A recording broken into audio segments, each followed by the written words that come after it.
안녕하십니까. 한 주간 또 여러분들 잘 보내셨지요? 이제 또 3장까지만 이제 강의가 세 번 정도 강의가 진행되면 기말고사를 보고 이제 또 한 학기가 마무리되는 시기입니다. 아, 이제 겨울이 되다 보니까 또 갑자기 날씨가 쌀쌀해져서 여러분들 독감 유행과 또 여러 가지 건강에 유의할 시기가 아닌가 생각이 됩니다. 여러분도 무엇보다도 건강 관리 잘 하셔서 또 국방의 의무뿐만 아니라 여러분들의 어떤 삶의 질도 높아지는 그러한 삶을 살아가기를 함께 또 기원하겠습니다. 그러면 지금부터 청소년 복지론 제 11장 탈북 청소년 복지에 대해서 같이 논의하도록 하겠습니다. 탈북 청소년의 개념과 특성, 그 다음에 현황, 그 다음에 탈북 청소년들이 또 어떤 사회적인 어떤 그런 그 문화 적응에 대한 스트레스가 얼마나 있는지 이런 것들을 한번 살펴보도록 하겠습니다. 자, 탈북 청소년의 이제 우리가 개념을 좀 한번 살펴보면 먼저 협의적 개념입니다. 협의라는 것은 사실은 적은 개념이잖아요. 적은 개념.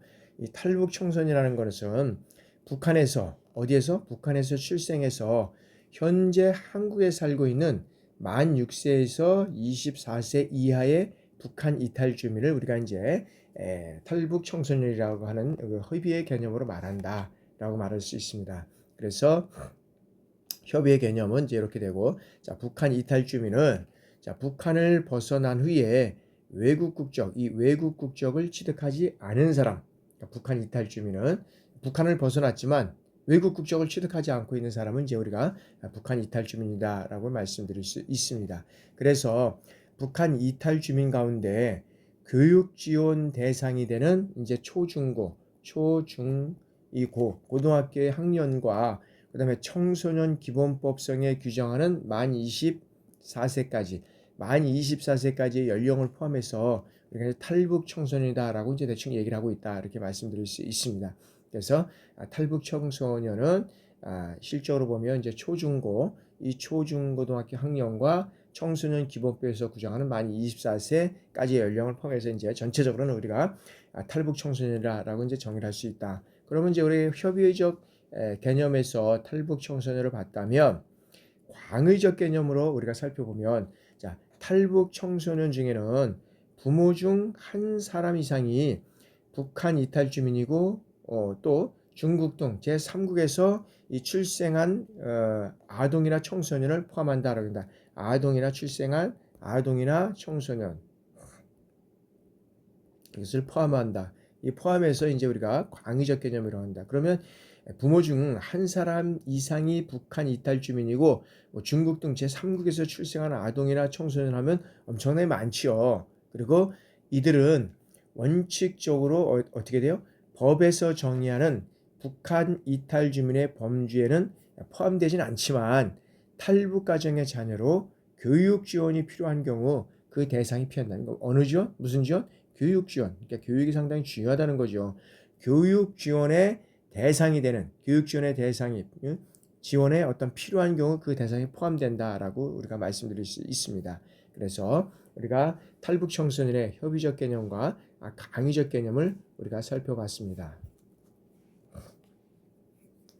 자, 이 탈북 청소년은 기존에는 기존에는 탈북자라는 용어에 대한 어떤 이제 거부감이 있었습니다. 그래서 통일부에서 2005년부터 뭐라고 썼냐면 새로운 터전에서 삶을 시작하는 사람이란 의미를 떼서 새터민이라고 많이 얘기를 했습니다. 새터민. 새터민. 근데 이것을 새터민 청소년이라는 이제 이라는 용어를 이제 실적으로 이제 사용돼 왔다는 거죠. 그러나 이후 법적 용어에 맞지 않는 등 여러 가지 어떤 그런 이유에서 이제는 그냥 탈북 청소년이라고 이제 얘기를 했다. 그래서 세터민 가정 뭐 이렇게 됐다 보니까 세터민이 뭐지? 세터민은 다른 쪽에서 이선을 해서 새로운 터전을 갖는다는 그런 의미가 또 맞잖아요.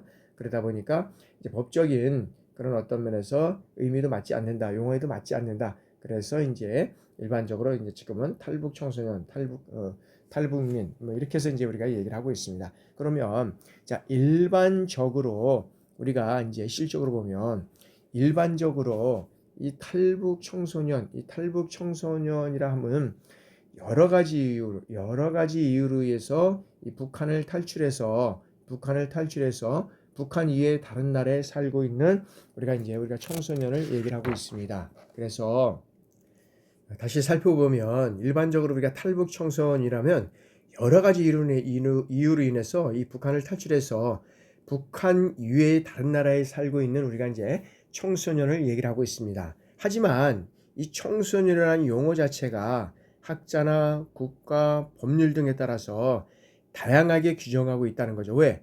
이 청소년이라는 용어 자체를 해서라도 학자나 국가에서도 다 다르게 적용하고 있잖아요. 게다가 탈북 청소년들은 북한 이탈이라는 한반도의 어떤 특수 상황을 함께 설명하기 때문에 그 정의가 쉽지 않다라는 겁니다. 그래서 우리가 이제 대충적으로 여기서 우리가 이제 강의를 하는 측면에서 탈북 청소년이라는 어떤 그런 정의를 우리가 한번 하게 된다 그러면, 그래서 탈북 청소년을 연령의 범위는 어디까지를 우리가 이제 탈북 청소년이라고 하면 이 청소년 기본법, 이 청소년 기본법에 의한 9세 이상에서 24세 이하, 그러니까 연령의 범위를 해서 봤을 때는 청소년 기본법에 의해서 9세 이상 24세 이하를 자를 우리가 이제 탈북자라 한다, 탈북 청소년이라 한다. 그러니까 북한을 탈출했거나 그 가족 사이에서 태어나 남한으로 새로운 삶을 시작하는 청소년, 그러니까 남한으로 이제 우리가 삶을 시작하는 청소년이라고 우리가 이제 정의를 해야 된다. 그러니까 다른 나라에도 이제 많이 이제 이렇게 탈북자들이 가 있지만 그들까지를 파악하기에는 우리가 사실은 쉽지 않다는 거죠, 그죠? 그렇기 때문에 청소년 기본법에 의해서 9세 이상에서 24세 이하라고 이제 우리가 정하고, 그 다음에 남한에서 새로운 삶을 시작하는 청소년, 이제 요거를 이제 우리가 탈북 청소년으로 정의하고 가자라고 이제 하는 겁니다. 자, 그러면 탈북 청소년의 개념은 다시 한번 말씀드리겠습니다. 자, 9세 이상 24세 이하이자, 그러니까 청소년 기본법으로 하고 북한을 탈출했거나 그 가족 사이에서 태어나서 남한에서 새로운 삶을 시작하는 청소년라고 해서 우리가 탈북 청소년을 이렇게 이제 정의를 하고 있다. 그러니까 청소년 기본법에서 정하면 딱 연령이 우리가 이제 통일이 되니까 그렇게 해서 청소년의 개념을 우리가 이제 이렇게 정의해서 가자라고 이제 말씀드릴 수 있습니다. 자, 다음에는 탈북 청소년의 특성에서 우리가 한번 살펴보도록 하겠습니다. 자, 탈북 청소년이 한국으로 입국하는 경로가 이제 여러 가지가 있습니다. 먼저 우리가 특성을 살펴보기 전에 입국하는 경로를 우리가 한번 살펴보겠습니다. 뭐 여러 가지가 있겠지만 첫 번째는 어떻게 되어 있습니까? 이제 북한에서 여기에서 두만강, 이 두만강에서 이제 도강이라고 하죠. 도강. 이 도강의 국경을 넘어서 이제 중국으로 이제 간다는 거죠. 북한에서 두만강이라는 이 도강하는 게 강을 건너서 중국으로 넘어가는 경우가 있고, 그 다음에 이제 두 번째는 중국에 있는 각국 대사관이나 영사관, 여기에 이제 보호 요청을 통해서 이제 가는 경우도 있고요. 이제 세 번째는 또 뭐냐면 위조 여건을 통해서 중국에서 바로 한국으로 곧장 입장하는 경우도 있다는 거죠. 참 이래서 한국의 그 여건이 상당히 아주 잘 관리를 해야 된다. 근데 이제 여건을 우리가 여행을 가지만 특히 이제 이태리나 이런 유럽을 가면 한국 여건을 잊어버리는 사람들이 많이 있습니다. 그래서 위조 여건을 통해서 중국을 통해서 한국으로 이제 가는 경우도 있다. 그리고 또 이제 네 번째는 뭐냐면 중국에서 몽골이나 그다음에 뭐 베트남, 그다음에 라오스, 캄보디아 이런 어떤 삼국을 통해서 거쳐서 이제 한국에 오는 이런 과정이 있다는 거죠. 그러니까 이거 말고도 또 뭐 있겠지만 제일 이제 쉬운 한국으로 입국하는 경우를 이제 살펴보면 이제 이렇게 됐다는 거죠. 그래서 제일 이제 중요한 거는 뭐냐면 이런 어떤 북한에서 여러 가지 경로를 통해서 한국으로 돌아오는 과정에서 어떤 일이 있냐면 이 중국 공안, 이 중국 공안과 이제 국경수비대가 있잖아요. 또 국경수비대. 이 국경수비대에 잡혀서 어떻게 돼요? 다시 북한으로 가는 경우도 있죠. 다시 북송한다 그러죠. 북한으로 북송. 응? 북송하기도 하고 그다음에 가족과 헤어지는 등 위험한 상황에 처하기도 한다는 거죠. 그래서 지금까지 살아왔던 북한사를 멀리하고 목숨을 걸고 사선을 넘어서 자유를 찾아 남한에 온 탈북 청소년들은 그동안 어떤 북한에서는 특수한 사회 아주 다른 환경에서 살아왔다는 것입니다. 그래서 이들 대부분은 어떻게 돼요? 북한에서 여러 가지 이 북한에서 이 기근과 가족 해체 이런 것들을 경험하게 된다는 거죠. 그리고 탈북 과정에서 어떻게 돼요? 탈북 과정에서 이게 또 북송이 되고 여러 가지 어떤 상처를 입잖아요. 그래서 정신적, 신체적, 심리적 상처를 안고 있는 경우가 대부분이라는 거죠.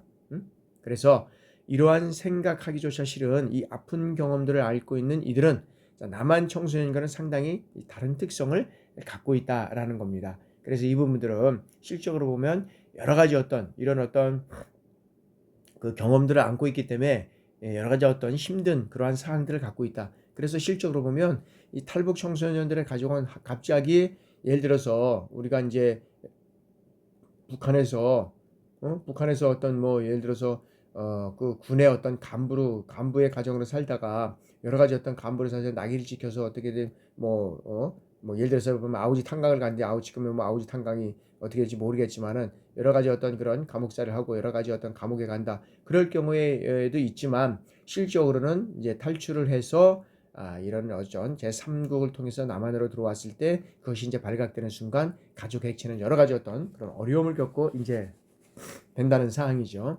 이런 어떤 그래서 여러 가지 어떤 정신적, 신체적, 심리적 상처를 안고 있는 경우가 상당히 많이 있다라고 우리가 보고 있다는 겁니다. 그러면 이러한 어떤 그 북한 그 청소년의 특성을 우리가 한번 여러 가지가 있겠지만 이 북한 그 청소년에 대해서 우리가 한번 그 다섯 가지 이 어떤 그런 다섯 가지 어떤 특성을 우리가 한번 살펴보도록 하겠습니다. 자, 탈북 과정의 어려운 상황을 헤쳐나오는 이 삶에 대한 적극성과 어떤 추진력, 결단력, 행동주의 성향 이런 것들을 가지고 있다는 거죠. 그러니까 탈북 과정에서 어려운 상황을 겪잖아요. 두만강에서 예를 들어서 뭐 도강을 해가지고 다시 여러 가지 어떤 두만강에서 이제 도강을 해서 중국으로 넘어가는 그 과정 뭐 이런 과정 속에서 죽을 고비를 넘기고 주변에 중간 뭐 뒤에서는 뭐 포탄을 총을 쏘는 경우도 있고 여러 가지 어떤 상황들이 얼마나 많겠습니까? 잘 도강을 해 왔는데 바로 앞에서 또 이렇게 잡혀가는 이런 상황들이 있을 수도 있고 뭐 그런 과정 속에서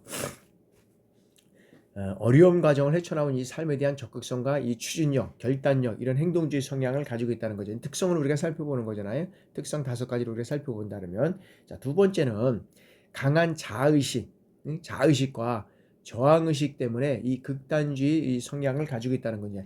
그러니까는 이 자의식과 저항의식 때문에 여기에서는 이제 뭐 잡히다든지 여러 가지 어떤 상황들은 극단적인 이러한 성향을 가지고 있다. 이렇게 특성 중에서 이런 걸 가지고 있다는 거죠. 자, 다음에는 자신의 신분과 능력, 그다음에 역할에 대해서 과도한 기대 수준을 가지고 있다는 겁니다. 그러니까 왜냐하면 자신은 여러 가지 어떤 그런 그 신분상으로서는 또 높을 수도 있고 낮을 수도 있는데 그러나 높고 낮에 따라서 내가 능력이 많아요. 역할에 비해서 뭐 과도한 어떤 그런 그 수준 이런 것들을 가지고 있는데 기대 수준 이하가 되든 뭐 이런 걸 가지고 있다는 거죠. 그래서 과도한 기대 수준을 여기는 가지고 있다는 거죠. 이런 특성을 가지고 있는 사람들은 그다음에 자 새로운 체제에 적응하면서 겪는 이중적 심리가 있다는 거죠.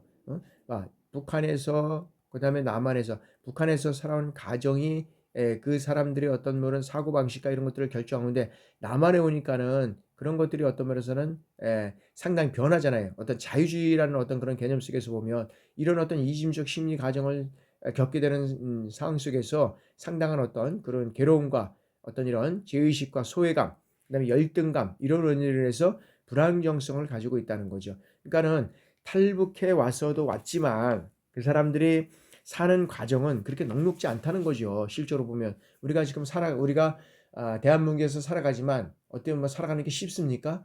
다 녹록지 않은 이런 과정 속에서 우리가 살아가고 있다는 거죠. 그런 과정을 살아가는 우리 그 탈북 청소년뿐만 아니라 탈북자들이 얼마나 많은 그런 어떤 부정과 어떤 그런 또 부모나 이런 어떤 자녀를 두고 또 탈북해 왔다는 그런 어떤 죄의식과 소외감, 죄의식, 그다음에 왔지만 그다음에 탈북해 왔지만 그 소속감에서도 제외되는 이러한 사항들, 이런 것으로 인해서 얼마나 열등감, 이런 불안정성을 가지고 있느냐는 이런 특성을 또 가지고 있다는 거죠. 그리고 이 신변의 위협을 무릅쓴 탈출, 그리고 특수한 신분과 상황으로 인해서는 극도의 어떤 안전 요구가 일어나가고 있다는 거죠. 그래서 이러한 특성들이 해소되지 않으면 결국 어떻게 돼요? 문화적인 스트레스가 나타날 가능성이 매우 크다는 거죠. 왜?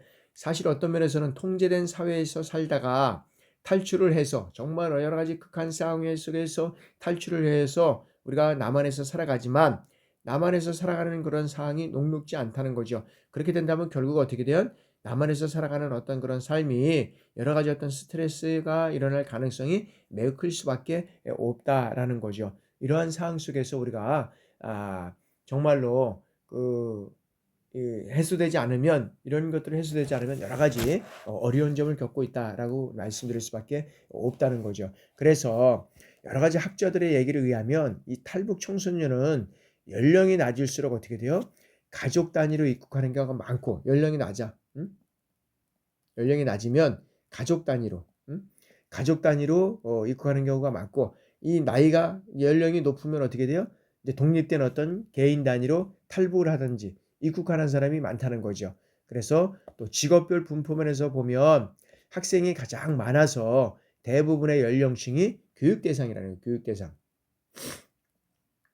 실적으로 나이가 많으면 탈북한다는 것조차가 좀 어려운 상황이 있을 수 있잖아요. 그런데 이제 탈북자들을 이렇게 보니까 어떤 면에서 보면 그러니까 이제 입국하는 사람들을 보니까 학생들이 가장 많고, 거기에는 이제 학생들이 많다 보니까 교육 대상들이 많다는 거죠. 그리고 입국 과정에서 선교사의 도움을 받았기 때문에 어떻게 돼요? 기독교. 음? 기독교 신자가 많다는 거죠. 첫 번째는 교육 대상이 많고 청소년 때문에, 두 번째는 여러 가지 어떤 입국 과정에서 선교사들의 도움을 받았기 때문에 기독교 신자들이 또 가장 많고, 입국 후에도 의존 대상이 어떻게 돼요? 이제 종교와 종교인일 가능성이 이제 크다는 거죠. 그리고 생활비의 출처는 어떻게 돼요? 생활비는 어떤 면에서는 이 국민의 어떤 면은 기초생활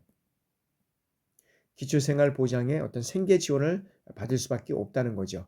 그리고 입국 이후에는 대한민국의 시장 경제 원리에 적응하는 것에 매우 어려움이 있다는 거죠. 누구나 다 마찬가지죠. 한국에 살다가 뭐 10년, 20년 또 외국 갔다 온 사람들도 적응하기 힘든데, 정말 체제가 다른 북한에서 살다가 남한으로 들어온 사람들이 얼마나 이 시장 경제 원리에 적응하기가 어렵겠습니까? 그래서 이들은 제3국에서의 생활에 매우 힘들어했고, 그리고 대한민국에서의 도움을 받는 주요 대상은 어떻게 돼요? 부모와 형제인 가족들이라는 거죠. 그리고 마지막에는 어떤 것이냐면, 새로운 세계에 대한 어떤 적응 과정에서 심리적인 기대감이 크고, 그리고 남한에서의 어떤 그런 성공 조건으로 공부를 많이 해야 되고, 그리고 새로운 지식과 정보의 습득이 자본주의 사회에서 살아남기 위한 수단이라는 것을 이제 인식하고 있다는 거죠. 의식하고 있다는 거죠.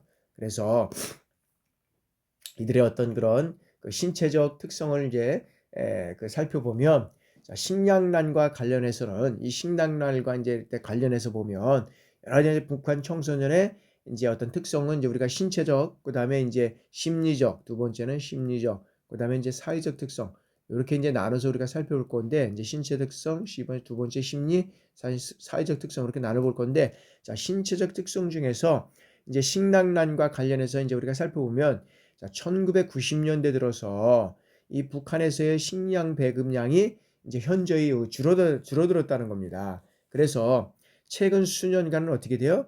이 배급의 우선순위에 그래서 밀려나서 스스로 먹는 문제를 해결하는 주민들이 생기게 됐다는 거죠. 생기게 됐다는 거예요. 그러면서 자, 북한 당국은 어떻게 돼요? 거의 모든 계층에 대한 이 배급량을 줄이거나, 그 다음에 배급이 제대로 이루어지지 않아서 영양 상태가 어떻게 돼요? 극히 취약한 상태에 있다라는 겁니다. 그래서 중국에 있는 이 탈북 청소년들의 체격을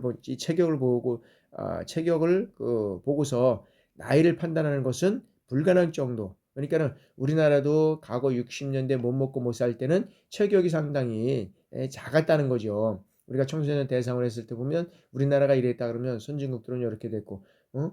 뭐 이런 어떤 체격 차이가 많이 났다는 거예요. 지금 똑같이 보면 북한 사람들이나 우리나라 사람들 체격을 비교해 보면 이렇다는 거죠. 그러니까 우리나라 사람들도 지금 외국 사람들과 비교해 보면 워낙 뭐 그 체격 자체가 뭐 미국이나 이런 어떤 유럽 쪽에는 워낙 크게잖아요. 골격자가 크고 그런 사람에 비교해 봤을 때는 좀 낮지만 그래도 이제는 거의 비등비등하게 우리가 어떤 체격이나 이런 쪽에서는 거의 이제 비슷한 체격을 가지고 있다라고 우리가 볼 수 있습니다. 근데 탈북 청소년의 체격을 보고서 나이를 판단하는 것은 불가능할 정도라 이 불가능할 정도라는 것은 엄청난 차이가라는 거지. 보고서도 나이 분별이 안 된다는 거죠. 그러나 4세에서 16세까지의 연령에 이 세터민 어린이를 만났으나 이들 모두가 믿어지지 않을 정도의 작은 체구였다는 겁니다. 그러니까 세텀이라는 것은 이게는 이제 북한의 어린이라고 이제 우리가 얘기를 해야 되죠. 세텀이라 썼던 것이 이제 우리가 다시 이제 법이 바뀌어졌잖아요. 그러다 보니까 이제 그 4세에서 16세의 연령에 이 북한을 만났지만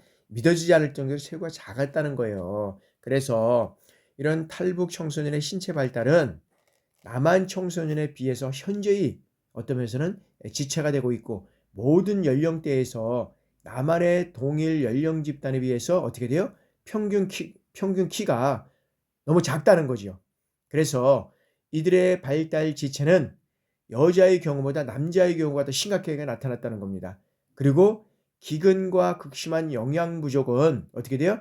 남자에게 더 많은 영향을 미치고 있다라고 우리가 본다는 겁니다. 그래서 이러한 영양 부족은 어떻게 돼요? 몸무게보다 키에 더 큰 영향을 우리가 미치게 됐다는 겁니다. 그래서 남북한 청소년의 경우 몸무게 차이보다 키 차이가 훨씬 어떤 면에서는 심각하고 영양 상태가 좋아지면 체중의 경우 어떻게 돼요? 정상 회복이 가능하다는 겁니다. 그러나 신장이 급격히 커지는 것은 어떻게 돼요? 어려운 경우가 많다는 겁니다. 자, 이러한 결과를 토대로 해서 이제 탈북 청소년의 전반적인 어떤 실체 발육이 지체되고 있다는 것을 우리가 알 수 있다는 것입니다. 자, 두 번째는 이제 우리가 사회적인 이제 특성을 우리가 이제 살펴보도록 하겠습니다. 사회적인 특성. 자, 사회적 특성으로서 탈북 청소년들은 자, 경제적인 여건이라든지 시간 부족과 어떤 적극적인 문화 생활을 전혀 받지 못했다는 거죠. 이것으로 인해서 한 사회의 다양한 어떤 문화 생활을 영위하는 데 있어서 자연스럽지 못하다는 겁니다. 그래서 다른 학자는 자, 남한 사회에서 개인적이고 어떤 심리적 유대관계를 형성하는 데 있어서의 어떤 장애 요인으로 의사소통이 곤란할 정도의 언어 적응의 문제를 우리가 이제 들고 있다는 겁니다. 그래서 이런 탈북 청소년들은 대부분 어떻게 되냐면 단신 탈출했기 때문에 삶의 배경이 어디예요? 가정이나 그다음에 이웃, 그다음에 어떻게 돼요? 친구. 청소년들의 삶의 배경이 가정이나 이웃과 이런 친구, 이런 관계였었는데 이런 사회적 관계망을 모두 잃어버린 상태에서 이제 새로운 인간관계를 형성하는데 어떻게 돼요? 어려움을 겪고 있잖아요. 우리가 만약에 북한뿐만 아니라 여기에 한국에 살다가 이제 미국으로 이민하는 경우도 이제 많이 여러 가지 이제 다른 나라로 이민하는 경우 많이 있잖아요. 이런 사람들의 어떤 삶의 여정을 보면 정말로 여러 가지 어떤 좀 가정과 이웃과 사회를 떠나서 산다는 거는 정말로 어떤 면에서 힘든 관계를 우리가 이제 개인적이고 심리적인 그 유대 관계가 이루어지지 않는 상태에서 얼마나 힘들고 어려울 거겠어요. 그리고 또 문화적인 차원에서도 상당히 틀리잖아요. 그러다 보니까 적응하기가 상당히 어려운 면이 많이 있고 이민 갔다 돌아오는 사람도 많이 있고 적응하지 못해서 또 돌아오는 경우도 많이 있죠. 그러나 이 북한에서는 북한 그 청소년들은 이제 이런 어떤 과정 속에서 적응하지 못하는 이런 어떤 인간관계를 형성하지 어려운 상황에서 이런 이제 북한 청소년이 어떤 경우를 살면 사회적인 관계를 형성해 가냐면 자, 교우 관계에 있어서도 자, 친구 관계와 성적을 많이 걱정하는 이 남한 학교에 편입할 때 당시에 나이가 어떻게 돼요? 남한 학생보다 평균 1 내지 2세가 많다는 겁니다. 자, 그 때문에 학교에서 친구를 사귀는데 어려움이 있다는 거죠. 우리가 이제 같은 또래 집단이잖아요. 또래 집단. 그러면 6살에는 한 많으면 뭐 7세가 있을 수도 있고 낮으면 5세가 있을 수도 있고 이제 그 요즘에는 학교를 이제 들어가는 데 있어서 보면 나이가 뭐 2월 달 생일이다 그러면 뭐 일찍 들어가서 3월 달에 들어가는데 요즘에는 이제 그러지 이제 않잖아요. 그래서 교우 관계에 있어서도 친구 관계의 어떤 성적 이런 걸 많이 걱정을 한다는 거죠. 그래서 여러 가지 어떤 그 남한의 학생들에 대해서 편견도 1 내지 2세 많아서 여러 가지 친구를 사귀는데 어려움을 겪고 있다는 거죠. 그래서 이 때문에 여러 가지 어떤 그런 어려움을 겪고 있는 학생들이 문화적 적응이라든지 그다음에 뭐 사회적 관계망 그리고 대인 관계 이런 어떤 관계에 있어서 이런 관계에 있어서 탈북 청소년들은 많은 어려움을 겪고 있는 것을 알 수 있다는 거죠. 그러면 그런 이러한 어떤 그 문제 해결에 대한 대안의 모색과 더불어서 사회적 지지망을 더욱 강할 필요성이 크다는 거죠. 그러니까 왜냐하면 이 어려움을 여러 가지 어떤 그런 관계 속에서 이 어려움을 겪고 있는 이 청소년이 문화적 적응이라든지 사회적 관계망, 대인 관계 이런 어떤 문제 해결에 대한 어떤 대안의 모색과 더불어서 사회적 지지망을 더욱 강화할 필요성이 크다라고 우리가 보고 있다는 거죠. 그죠? 그리고 언어 적응과 새로운 어떤 인간관계 형성, 친구 관계 이런 어려움이 있기 때문에 문화생활이 자유롭지 못하다. 그러니까 문화생활이 자유롭지 못하면은 밖에 나오는 어떤 그런 과정 속에서 어려움이 있다는 거죠. 그러다 보면 친구가 어떤 분을 만나기가 두렵고 그런 관계가 있다 보니까 밖으로 나오지 않게 된다면 어떻게 돼요? 불안이나 여러 가지 염려가 더 되기 때문에 이제 각종 사회생활 하는데 더 어려움 속에 될 수가 있죠. 그리고 이제 나오지 않으면 여러 가지 불면증이라든지 이제 이런 어떤 그런 불면증이나 여러 가지 어떤 이런 이제 또 관계 속에서 형성되지 않은 여러 가지 어떤 이제 지병들이 이제 또 일어날 수가 있다는 거죠. 그럼 또 어려움을 겪고 있기 때문에 이런 어떤 강화를 더욱더 관계 속에서 잘 해결할 수 있는 대안 모색이 우리의 어떤 사회적 지지망 속에서 강할 필요성이 있다라고 우리가 보고 있다는 거죠. 자, 그럼 이제 두 번째는 이제 사회적 심리까지 했고 이제 세 번째는 심적인 특성입니다. 심적인 특성. 자, 남한 문화에 그러니까 대한민국의 적응 과정에서 이런 어떤 심리적 불안감을 갖고 있는데 특히 뭐가 불안감을 갖고 있습니까? 고독감, 부모를 떠난 고독감, 친구를 떠나고 이웃을 떠난 고독감, 또 그다음에 북한에서 남한으로 왔지만 어디에 참여하시는 게 어렵잖아요. 이 소외감, 이게 이런 것들이 고독감과 소외감에 시달리고 있다는 거죠. 그리고 부부나 부모, 자녀 간의 어떤 상호작용을 하는 과정에 있어서 여기에서부터 보면 어떤 문화적 괴리감이 생기고 있고, 그 다음에 이 공감대가 부재되고 있고, 그 다음에 또 뭐가 있습니까? 경직된 의사소통, 문화적 괴리감, 공감대 부재, 경직된 의사소통 이런 거로 인해서 또 여러 가지 어떤 어려움을 겪고 있다는 거죠. 그래서 여기는 양가의 감정적 이런 갈등 이런 것들은 건강한 심리적 적응에 장애물이 되고 있다는 거죠. 그래서 이런 것들을 통해서 볼 때 탈북 청소년들은 어떻게 돼요? 심리적으로 외로움과 이 불안감을 겪고 있다는 거죠. 그래서 이런 어려움을 스스로 다룰 수 있도록 이런 하는 방법이 또 우리가 이제 필요하다라는 거죠. 그래서 여러 가지 이제 이런 것들과 더불어서 탈북 청소년들은 불안이나 공격성 또는 과거 힘든 경험으로 인해서 어떻게 돼요? 이제 외상후 스트레스의 장애를 받고 있다는 거죠. 이런 것들로 인해서 또 외로움과 불안감을 많이 느끼고 있는 불안정한 행동을 하고 있다는 거죠. 불안정한 행동을 하고 있고 그 다음에 이런 것들로 인해서 자아 통제력이 덜 발달되어 있고 그 다음에 심리적 혼란 그 다음에 고독감 소외감 이런 것들을 느끼게 된다는 거죠. 그래서 여기에서 타인에 대한 어떤 강한 이제 불신이 이제 일어난다는 거죠. 그리고 지나친 경계심이 생기고 그래서 정서 조절 곤란으로 인해서 대인 관계에 있어서 어떻게 돼요? 이 갈등이 상당한 어려움을 드러내고 있다라고 우리가 말씀드렸습니다. 이런 것들이 이제 자꾸 심해지면 여러 가지 외상후 스트레스로 인해서 시게 되면 여러 가지 어떤 그런 것들이 있잖아요.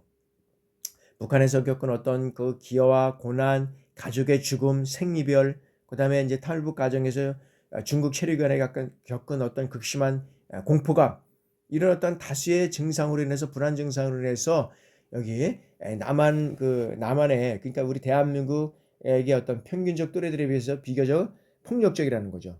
폭력적인, 폭력적인 행동을 하고, 그 다음에 남북 간의 어떤 문화적 가치관의 차이로 인해서 심리적 혼란과 여러 가지 어떤 갈등을 겪고 있다는 거죠. 그리고 고립된 생활 경험 때문에 어떻게 돼요? 여러 가지 이 자아 통제력이 이제 덜 발달되어 있고, 그래서 여기에서는 이제 탈북 청소년의 심리적인 어떤 그런 불안으로 해서 이제 고독감 이런 것들에 의해서 또 여러 가지 어떤 그 가치관의 차이나 감정 표현의 어려움, 그다음에 가족의 해체, 부모의 역할 부재 이런 것들로 인해서 탈북 청소년은 남한과는 여러 가지 또 다른 어떤 정치나 경제, 사회, 문화적인 환경에서 자라왔기 때문에 남북한 청소년과는 다른 의식 구조가 형성되어 있다는 거죠. 그래서 가치 지향과 현실 의식에서 차이가 있다는 거죠.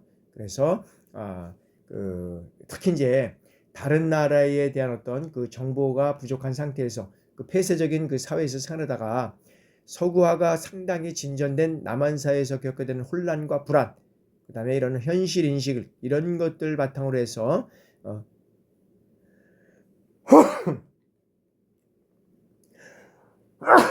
아이고 미안합니다.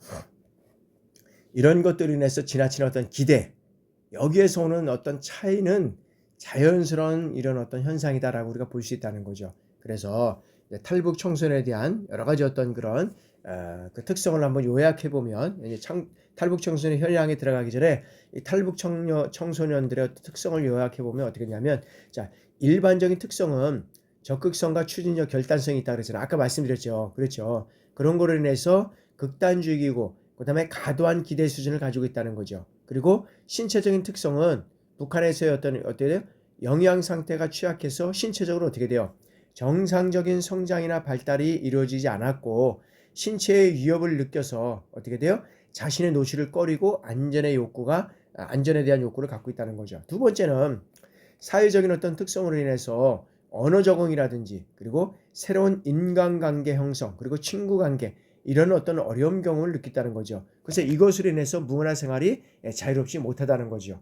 그리고 이제 세 번째는 심리적 특성으로 해서 외상후 스트레스의 장애로 인해서 외로움과 불안감을 많이 느끼고 불안정한 행동을 하고 있다는 거죠.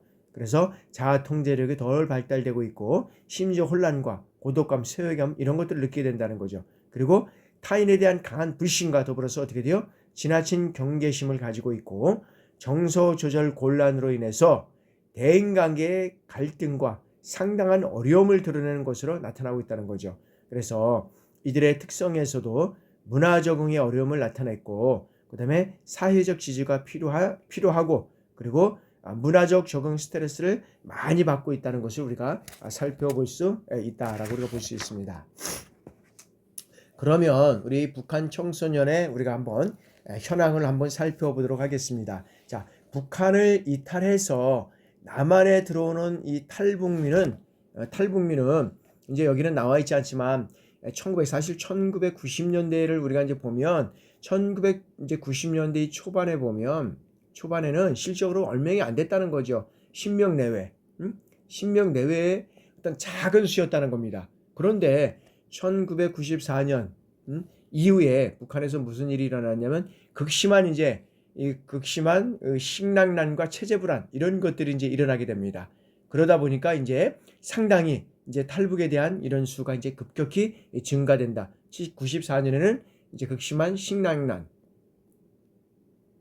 식량난과 체제 불안, 북한 체제에 대한 어떤 이제 불안이 있었다는 거죠. 이런 것들이 이제 있고, 그러다 보니까 이제 1998년도에 어떤 일이 있었냐면 90년대 초에는 10명 내외밖에 안 되는 게 98년도에는 이제 72명. 그다음에 이제 99년도에는 148명. 그다음에 2000년대에 들어서면서부터 2000년대에는 이제 312명. 그다음에 2001년도에는 이제 583명. 이게 이제 계속적으로 이제 해가 증가되고 있다는 거죠. 그러니까 2000년대에 이렇게 들어오면서부터 여기서부터는 이제 자꾸 이제 높아지잖아요.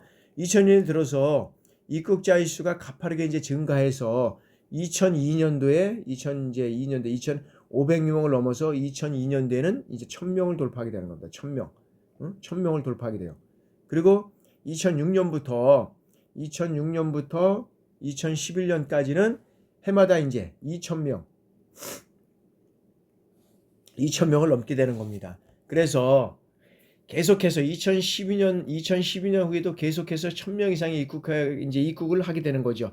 그래서 여기서 보면 이러한 이제 그 청소년의 현황들도 우리가 살펴보면 2005년도에 이제 우리가 이런 이제 입국 과정을 통해서 살펴보면 초등학생이 이제 조금 있다가 중학생이 자꾸 이제 중고 이렇게 했다 보면 이제 기타 합계가 전체적으로 이제 이런 현상이 되는 거죠. 2009년도에도 이제 계속 탈북주가 이제 늘어나니까 어떻게 해요? 초등학생이 계속 이런 이제 늘어나는 거죠. 이렇게 계속 늘어나고 있고 여기도 늘어나면서 이제 2017년 되니까 이제 같이 여기도 늘어나고 2019년 되니까 이제 거의 비슷하게 이제 여기에 늘어나고 있죠. 그러면서 전체적인 것은 이렇게 이제 늘어나고 있다. 19년도 이렇게 늘어나고 있다. 그래서 거의 이제 탈북 청소년의 이제 현황들을 이렇게 살펴보면 청소년들이 많이 늘어나는 경우를 우리가 살펴보고 이제 있다는 거죠. 그래서 한국에 도착한 이런 북한 이탈 주민들은 이제 어떻게 돼요? 정부 합동조사기관에서 일정 기간 조사를 받잖아요.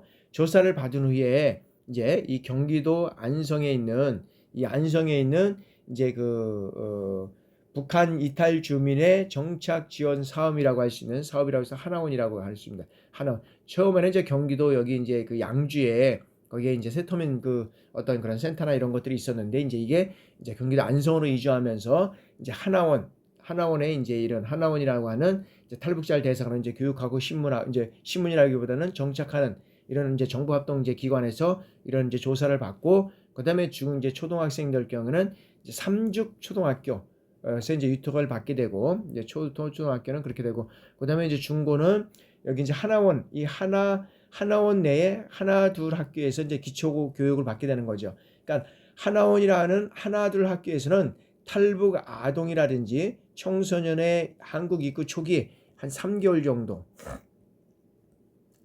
정도의 이제 교육을 받고 나머지 이제 연령에 따라서 이제 자기가 이제 사는 데에서 이제 여러 가지 어떤 이제 고등학교 이제 중고등학교를 이렇게 다니잖아요. 이제 그런 상태에서 이제 다니다 보니까 실적으로 보면 여러 가지 어떤 3개월 가지고 거기서 자라고 먹고 자라는 어떤 우리 청소년들이 실적으로 보면 살아가기가 좀 어렵잖아요. 뭐 초등학생들 같은 경우에는 얼마 되지 않은 시기니까 이제 고등학생 같은 경우는 이제 특히 이제 중고등학교는 이제 특히 이제 이 사춘기를 넘어서 이제 이렇게 하다 보니까 상당히 이제 어려운 점이 이제 있는 사항이 이제 있죠. 그래서 이러한 사항들을 통해서 이제 우리가 이제 이 그 탈북 청소년들을 어떻게 이제 이루어져 갈까 이런 것들을 한번 우리가 살펴보면 이들에 대한 어떤 교육 대상을 좀 질을 높여야 되겠다. 그래서 이제 우리가 2019년 기준으로 해서 전국의 초중고 학생 그 고등학교에서 재학 중인 탈북 청소년의 기준을 보면 2,531명이 되고 있다는 거죠. 그래서 2005년에 비해서 420명이었던 것을 보면 엄청난 크게 증가하고 있다는 거죠. 그래서 우리나라의 어떤 그런 정책적인 면에서 또 이런 어떤 전체적인 학교를 봤을 때는 2,530명이 되다 보니까 이게 보면은 배로 지금 뭐 배가 뭡니까 지금 그건 뭐 6배 정도 이상이 이제 증가되고 있잖아요. 그러다 보니까 실질적으로 여기에 대한 그 탈북 청소년에 대한 교육에 대한 어떤 것들이 이제 다시 좀 관심을 좀 가져줘야 되겠다라는 생각을 한번 해보게 됩니다. 그래서 이 탈북 청소년들의 그 연도별 이제 학업 중단율을 우리가 한번 좀 살펴보면 어떤 현상이 있느냐 하면 탈북 청소년들의 연도별 학업 중단율을 우리가 살펴보니까 자 탈북 청소년의 학업 중단율을 보니까 2008년도에 보니까 여기에 보니까 실적으로 보면 이제 전체를 먼저 한번 살펴보면 아니 10.8%였다는 거죠. 10번. 그러니까 탈북 청소년들의 학업 중단율이 이게 높을 수밖에 없다는 거죠. 그러니까 우리가 아까도 살펴보지만 2019년도, 2005년도가 421명이었잖아요. 근데 2019년도 보니까 2,531명이 됐다는 거죠. 그러다 보니까 어차피 7개 정도에 우리가 탈출을 해서 탈북을 해서 한국에 들어왔는데 교육을 사실 이렇게 이제 교육기관에 들어가서 이런 어떤 학업을 진행하지만 학업 중단율은 그렇게 쉽게 적응하지 못하는 경우를 나타나고 있다. 그래서 보면 2008년도에는 한 10.8% 정도의 탈출 그러니까 이탈률이 학업 중단율이 나오고 있다는 거죠. 그러니까 심각한 거죠. 10% 이상이 탈출을 이제 적응을 못 하고 있다는 거죠. 특히 이제 고등학교에서 학업 중단율을 우리가 살펴보면 고등학교는 이 검은 거잖아요. 거의 뭐 30%에 육반에 일어나잖아요. 거의 한 28.1% 매우 심각한 현상이죠. 거의 30%대에 있다는 거죠. 그리고 실적으로 보면 이제 그래서 이제 제일 많았던 시기가 이제 2009년에 이제 계속 여기에 이제 2010년, 2009년에서 2000 이제 여기에 보면 10년 요 사이에 상당히 이제 이탈률이 좀 많았었고요. 그런 다음에 여기에 대한 교육에 대한 어떤 것들을 정착을 하고 그다음에 교육에 대한 어떤 그 학업에 대한 중단율이 높기 때문에 이런 사람들의 학업률의 향상을 시키기 위해서 이제 여기에 이제 더 많은 이제 집중을 했더니만 어떻게 돼 2010년에는 이제 줄어들게 되는 거죠. 그래서 2019년을 기준으로 해서 탈북 청소년의 전체 학업 중단율이 여기서 한 3점 이제 2010년도에 보면 이제 한 전체적으로 봤을 때는 이제 우리가 한 3% 정도에 이제 이렇게 내려오고 있다는 거죠. 그리고 5%에서 이제 전체적으로 보면 2010년도 뭐 2019년도 우리가 보면 여기서 보면 이제 거의 이제 이렇게 3% 내려오고 있고 요게 2010년에서 11년 요 사이에 보면 여기도 보면 이제 거의 5% 정도 됐지만 5%대에서 이제 여기 3%대로 이제 내려오고 있다는 거죠. 그래서 비율은 3%였고 그 중에서 고등학교에서 학업 중단율이 이제 그래도 지금 고등학교에서 좀 높고 있다. 그래서 우리가 이제 뭐 이런 뭐 농담도 하잖아요. 영어를 배우려면 이제 어렸을 때 배워야 된다. 그러니까 태어나자마자 이제 영어 공부하고 초등학교 때 해야 된다. 이제 이러는데 실제로 보니까 이런 상황들을 보니까 이제 탈북 주민들도 보니까 초등학교, 뭐 중학교, 고등학교 이런 순으로 이제 학업의 이탈률이 좀 높게 나타난다. 그래서 초등학생들은 거기에서 이제 나고 자랐지만 그 기간이 몇 년 안 됐기 때문에 적응하는 경우가 이제 쉬웠는데 중고등학생들은 그나마 최소한 뭐 10년에서 3년, 뭐 15년 이렇게 되다 보니까 이 이제 어려운 점이 이제 이렇게 나타나고 있다라는 것을 우리가 이제 통계상으로 이제 우리가 살펴봤습니다. 그러면 이제 이 탈북 청소년의 사회적 지지와 문화 적응 스트레스 이런 거를 이제 우리가 살펴보도록 하겠습니다. 세 번째로. 그래서 탈북 청소년의 이제 사회적 지지를 우리가 살펴보면 자, 사회적 지지의 우리가 이제 개념을 한번 살펴보도록 하겠습니다.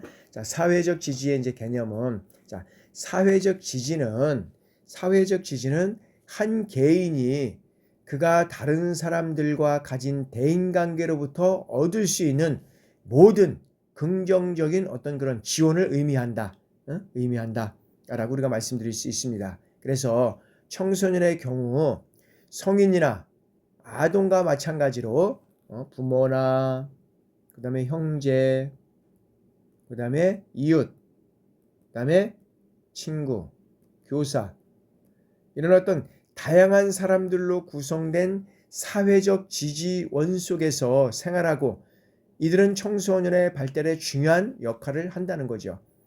역할을 하고 있다는 거죠. 그러면 사회적 지지는 몇 가지 이 하위 개념으로 구성되어 있다라고 우리가 살펴보고 볼 수가 있습니다. 그래서 사회적 지지를 우리가 일단 사회적 지지를 어떤 개념으로 우리가 살펴볼 것이냐? 여기는 정서적 지지, 그 다음에 실제적 지지, 그 다음에 정보적 지지, 그 다음에 평가적 지지.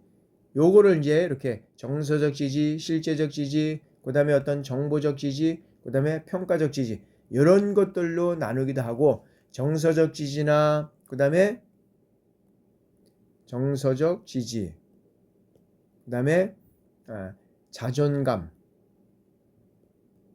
지지, 그 다음에 관계망. 이렇게 나누기도 한다는 거죠. 요 개념을 이렇게 나누기도 한다.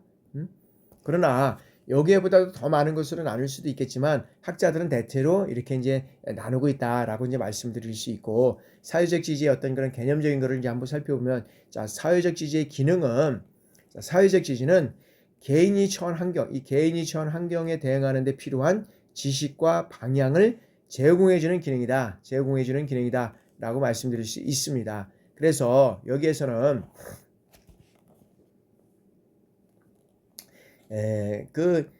다양한 다양한 변화와 스트레스를 극복해 가는데 많은 도움이 되는 것으로 이제 여기가 이제 우리가 보고 있는데, 실질적으로 보면 또 다른 학자들에 보면, 자, 부적응하는 청소년들을 도와주는 방법으로 어떤 것이 있느냐, 그러니까 사회적 지지를 활용하는 것이 효과적이다라고 이제 주장을 하는데, 많은 청소년들이 이 부적응 행동을 하는 중요한 요인의 하나가 어떤 것이냐면 충분한 사회적 지지를 확보하지 못하기 때문이다. 그러니까 충분한 사회적 지지,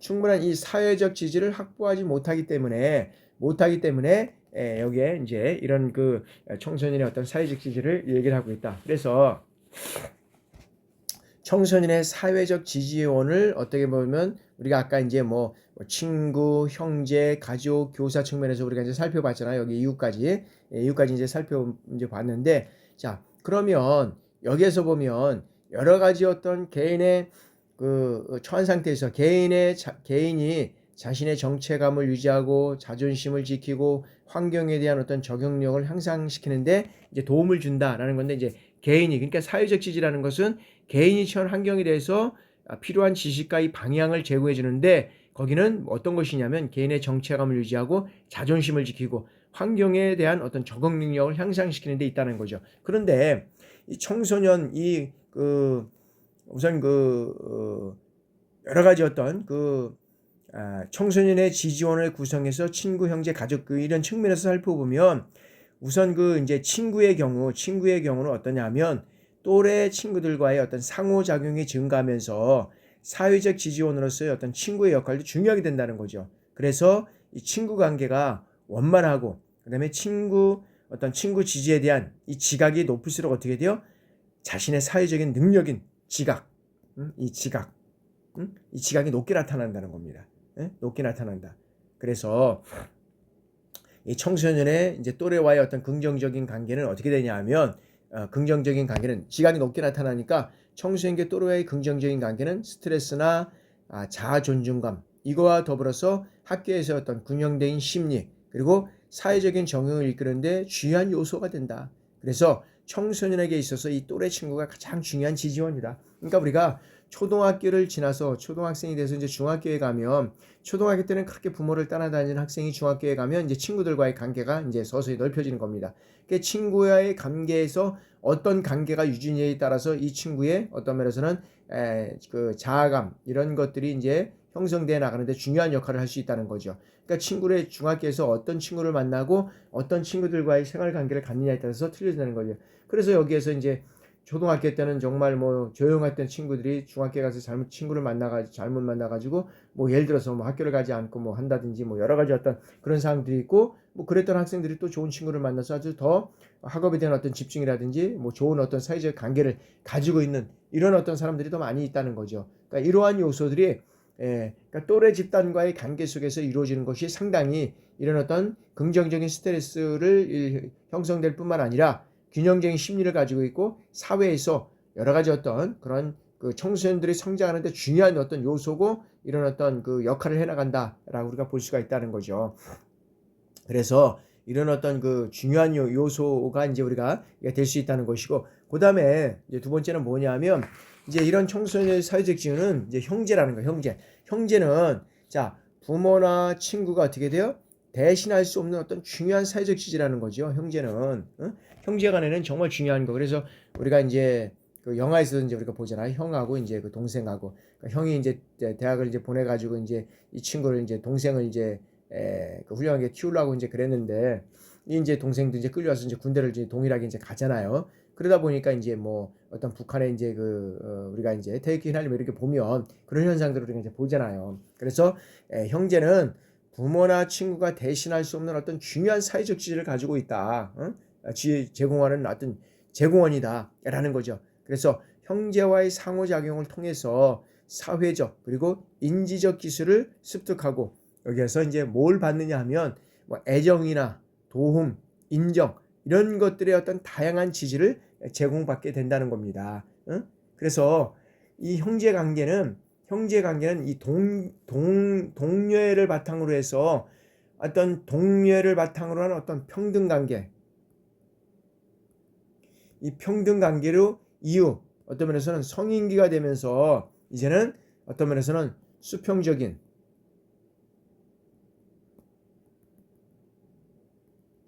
사회관계망을 형성한다라는 거죠. 수평적인 사회관계망. 그래서 여러분들이 이제 여러 가지 어떤 아까도 얘기했지만 중요한 것은 뭐 학교나 이웃과 뭐 친구, 그다음에 이제 교사 뭐 이런 것들이 이제 사실 그 상당히 이제 우리가 필요한 거는 맞습니다. 그죠? 그런 관계를 통해서 우리가 사회관계망을 형성하는 이 청소년의 어떤 또래 집단의 스트레스를 해소하고 자아 존중감을 높일 수 있는 것은 이게 상당히 중요하다. 근데 그거 못지않게 대신할 수 없는 것들이 있다는 거죠. 대신할 수 없는 것. 그게 뭐냐 하면 부모나 친구가 대신할 수 없는 것이 있는데 이거는 사회적 지지원 제공으로서 형제와의 상호작용은 어떤 관계를 가지고 있느냐. 사회적으로 인적 기술을 습득하고 애정이나 도움과 인정 등 이러한 어떤 다양한 지지를 제공받게 되는데 여기서 중요한 것은 뭐냐면 이 평등 관계를 형성한다는 거죠. 그래서 성인기에 들었으면서부터 뭐냐면 이런 수평적인 사회관계망을 형성하는 어떤 시초가 된다는 거죠. 그러니까 사회관계망을 형성하는 시초가 된다는 것이 상당히 사실 중요하잖아요. 우리가 이런 것들이 이제 이루어지는 과정이 이 형제관계 속에서 이루어져 간다라고 우리가 보고 있다는 거죠. 자, 셋째는 이제 부모인데 우리가 잠깐 10분간 휴식하고 진행하도록 하겠습니다.